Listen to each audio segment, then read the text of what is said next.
کہنے لگے کہ آپ کے متعلق بہت ساری تفتیش ہو رہی ہے، بینک اکاؤنٹ، مال جائیداد، پراپرٹی سب دیکھی جا رہی ہے، سب دیکھ لیا۔ اور اس کے بعد یہ پوچھنے لگے کہ ان کی بیکنگ کون کرتا ہے، ان کی بیک سپورٹ میں کون سی پارٹی ہے، بی جے پی ہے، کانگریس ہے اور دیگر سیکولر پارٹیاں ہیں، کون ان کو سپورٹ کر رہی ہے؟ سب جانچ کر کے دیکھ لیا، کوئی پارٹی تو ملی نہیں، ہمارا مزاج بھی نہیں، ہمارا مزاج بھی نہیں۔ ان صاحب کے لیے میں نے ایک جواب یہ عرض کیا تھا، فاضل بریلوی کے برادر گرامی امام زمن فرماتے ہیں، عزیزو تم غلاموں کو حضور کے یہاں ڈھونڈ رہے ہو کہ کون ان کی مدد کر رہا ہے، کون ان کی مدد کر رہا ہے؟ ہمارا تو عقیدہ یہ ہے کہ ڈھونڈا ہی کرے صدر قیامت کے سپاہی، ہمارا تو ماننا یہ ہے ڈھونڈا ہی کرے صدر قیامت کے سپاہی، وہ کس کو ملے جو تیرے دامن میں چھپا ہو، حضور کے دامن میں جو چھپا ہو وہ کسے ملے؟ بس اس یقین کے ساتھ جیا کرو اے سنی مسلمانوں کہ تم کسی اور کے پرچم تلے یا کسی کی چھتر چھایا میں نہیں، گنبد خضرا کے سائے میں جیا کرتے ہو، نبی پاک صلی اللہ تعالیٰ علیہ وسلم کی عنایتوں میں جیتے ہو۔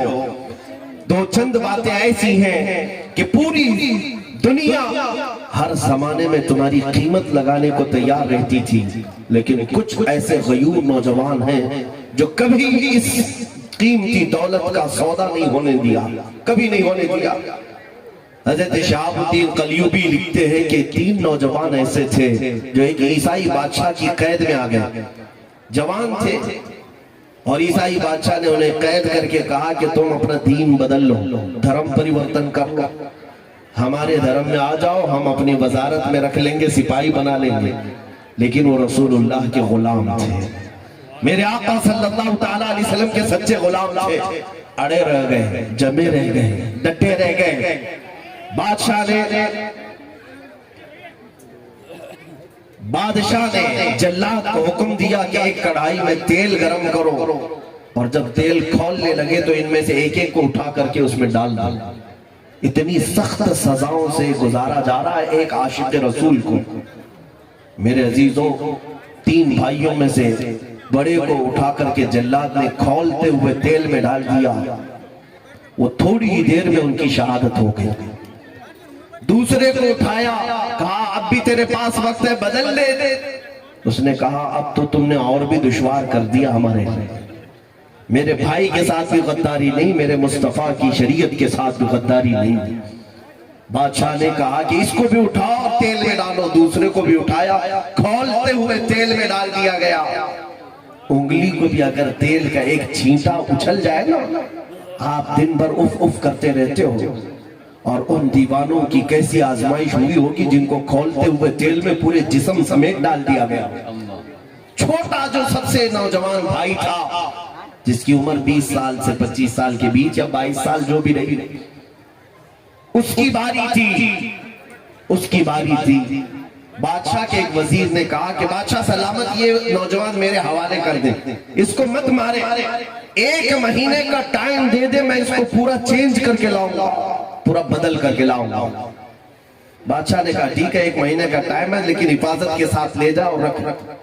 وہ وزیر اس نوجوان کو اپنے گھر لے گیا اور لے جا کر کے کیا کیا جانتے ہیں؟ دنیا آج بھی تمہارے ساتھ وہی کر رہی ہے۔ پہلے دیکھتی ہے موب لنچنگ کر کے تمہیں مار کر کے ڈرایا جائے کہ تم محمد محمد کہنا بھول جاؤ، اللہ اللہ کہنا چھوڑ دو۔ لیکن جب تم ان باتوں سے نہیں ڈرتے تو اس ظالم دنیا کے پاس جو دوسرا حربہ ہے وہ کیا ہے؟ سنو، سختیاں کر کے دیکھتے ہیں، جب تمہارے قدم نہیں ڈگمگاتے تو پھر وہ وزیر کیا کرتا ہے؟ اپنے گھر لے جا کر اپنی حسین و جمیل خوبصورت لڑکی کو اس نوجوان کے پیچھے لگا دیتا ہے کہ تو اپنے حسن کی طرف اسے مائل کر لے، اپنا دیوانہ بنا لے، اپنی محبت میں اسے گرفتار کر دے۔ جب یہ نوجوان تیری محبت میں وارفتہ ہو جائے گا، تو جو کہے گی وہ کرے گا، اور میں تجھے بادشاہ سے منہ مانگا انعام دلاؤں گا۔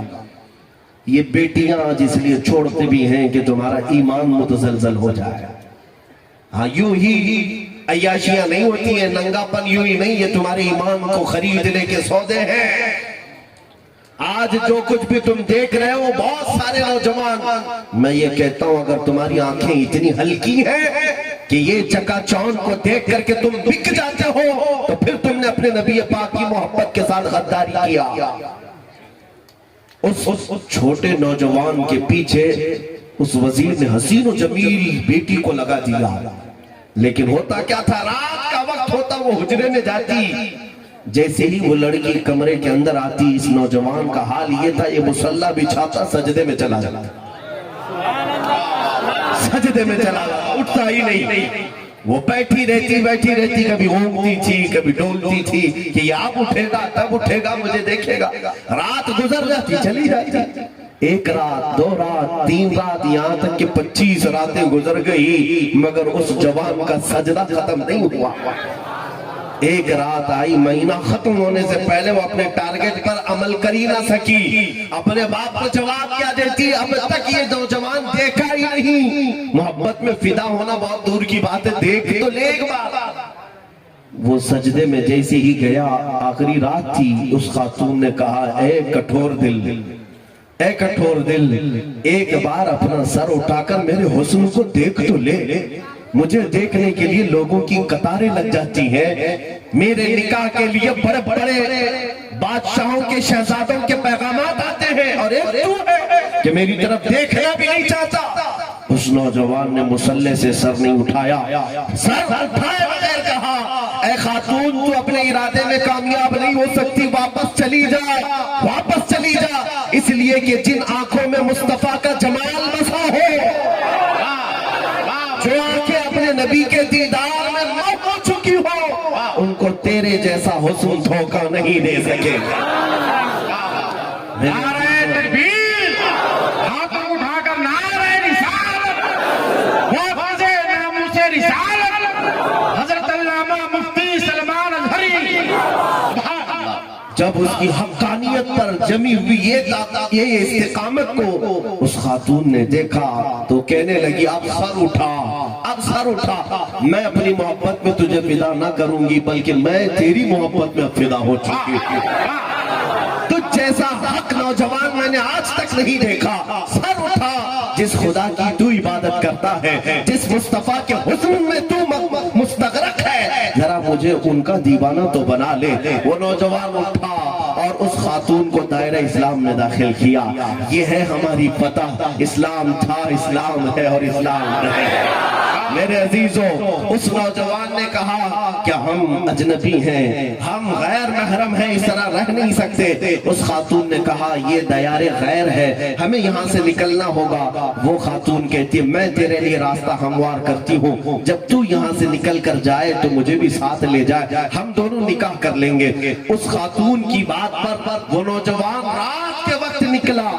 وہ نوجوان لڑکی اس جوان شہزادے کو لے کر نکل پڑی، شہر سے باہر بھی ابھی نہیں گئے تھے، گھوڑوں کے دوڑنے کی آواز آئی، ایک فوج پیچھے دوڑتی ہوئی آئی، یہ دونوں ڈر گئے، یہ نوجوان لڑکا اور لڑکی ڈر گئے، ڈر کر کے ایک درخت کے پیچھے چھپ گئے۔ کہا کہ بادشاہ کو شاید خبر ہو گئی یا وزیر کو خبر ہو گئی اس لڑکی کے باپ کو، ہمیں پکڑنے کے لیے فوج بھیجی گئی ہے، اب کیا ہوگا؟ دونوں ڈرے سہمے درخت کے پیچھے کھڑے تھے۔ وہ آنے والی فوج قریب آئی، قریب آ کر کے اس فوج میں سے کسی نے آواز دی اے فلاں بن فلاں باہر آ جا، لڑکی کا بھی نام لیا، لڑکے کا بھی نام لیا، باہر آ جاؤ۔ یہ نوجوان شہزادہ جب باہر آتا ہے تو دیکھتا ہے یہ بادشاہ کی فوج نہیں بلکہ یہ فوج کے اندر اس کے شہید دونوں بھائی گھوڑے پر سوار آئے ہوئے، جن کو مہینہ بھر پہلے بادشاہ نے کھولتے ہوئے تیل میں ڈال دیا تھا۔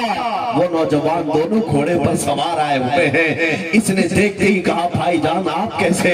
ان دونوں بھائیوں نے کہا اے ہمارے ننھے بھائی، کیا تجھے معلوم نہیں اللہ کی راہ میں جو مارا جاتا ہے وہ مردہ نہیں ہوتا، وہ مردہ نہیں ہوتا، اللہ نے تصرف عطا کیا ہے، اور یہ جو تو جماعت دیکھ رہا ہے یہ بادشاہ کی فوج نہیں، یہ رسول اللہ کے صحابہ، بدری صحابہ، خندقی صحابہ ہیں جو تیری برات میں آ جائے ہوئے ہیں، تیرے نکاح میں آ جائے ہوئے ہیں۔ عزیزان گرامی اسلامی وقار، یہ کیسی کیفیت ہوگی؟ عشق رسول ہی کی تو یہ دولت ہے۔ اخیر میں اس چھوٹے سے بھائی نے غم کے ساتھ، میری تقریر کا خلاصہ یہی ہے، میری گفتگو کا لب لباب حاصل کلام یہی ہے، اگر اس بات کو سمجھ لیا تو زندگی بھر تم ڈر سے اور خوف سے آزاد ہو جاؤ گے۔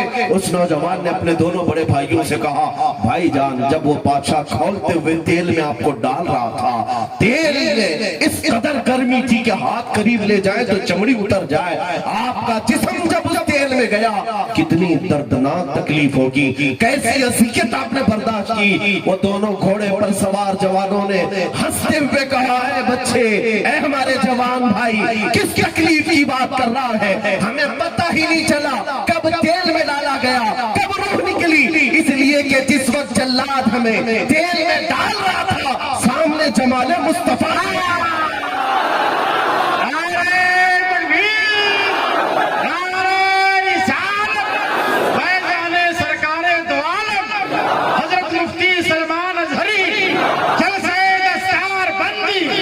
یہ بات اگر تم سمجھ لے جاؤ کہ ہر تکلیف کے وقت میرے آقا صلی اللہ علیہ وسلم اپنے غلاموں کے سامنے حاضر ہو ہی جاتے ہیں، وہ اپنے نورانی چہرے کے ساتھ جب غلاموں کے پاس آتے ہیں تو پھر درد کس کو کہتے ہیں، تکلیف کس کو کہتے ہیں؟ چاہے پھانسی ہو کہ چاہے آگ میں جلنا ہو، میرے عزیزو، اگر وہ کمال و جمال سامنے ہو تو پھر ہر درد میں مزہ ہی مزہ ہے، ہر درد میں مزہ ہے۔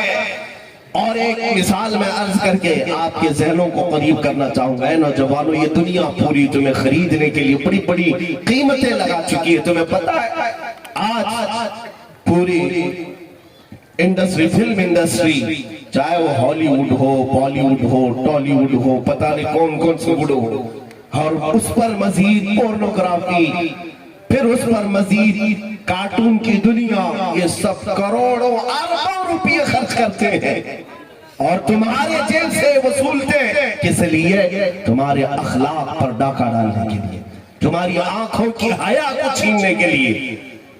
دنیا اگر ان کے فلمی کیریکٹر کو دیکھ کر دیوانی ہوتی ہے تو ہو لینے دو، ان کے پاس کوئی حسین نہیں ہے۔ نوجوانوں، تمہارے پاس دنیا کا سب سے حسین موجود، سب سے حسین دنیا کا تمہارے پاس ہے۔ ارے وہ حسین ہے، وَأَحْسَنُ مِنْكَ لَمْ تَرَ قَطُّ عَيْنِي وَأَجْمَلُ مِنْكَ لَمْ تَلِدِ النِّسَاءُ۔ اس رسول کے ہوتے ہوئے پھر کسی کا حسن دیکھنا تمہیں زیب دیتا ہے؟ بلکہ تمہیں تو چاہیے کہ اپنی آنکھیں سنبھال رکھو، اپنی آنکھیں سنبھال رکھو، روز یہ دعا کر کے سو جو شہزادہ اعلیٰ حضرت سرکار مفتی اعظم ہند کی دعا تھی، روز یہ دعا کر کے سو مفتی اعظم کی، کچھ ایسا کر دے میرے کردگار آنکھوں میں، کچھ ایسا کر دے میرے کردگار آنکھوں میں، ہمیشہ نقش رہے روئے یار آنکھوں میں، انہیں نہ دیکھا تو کس کام کی ہیں یہ آنکھیں کہ دیکھنے کی ہے ساری بہار آنکھوں میں۔ میرے آقا آؤ کہ مدت ہوئی ہے تیری راہ میں اکھیاں بچھاتے بچھاتے، بڑے دن ہوئے ہیں تیری چاہتوں میں، تیری حسرتوں میں، بڑے دن ہوئے ہیں گھر کو سجاتے سجاتے۔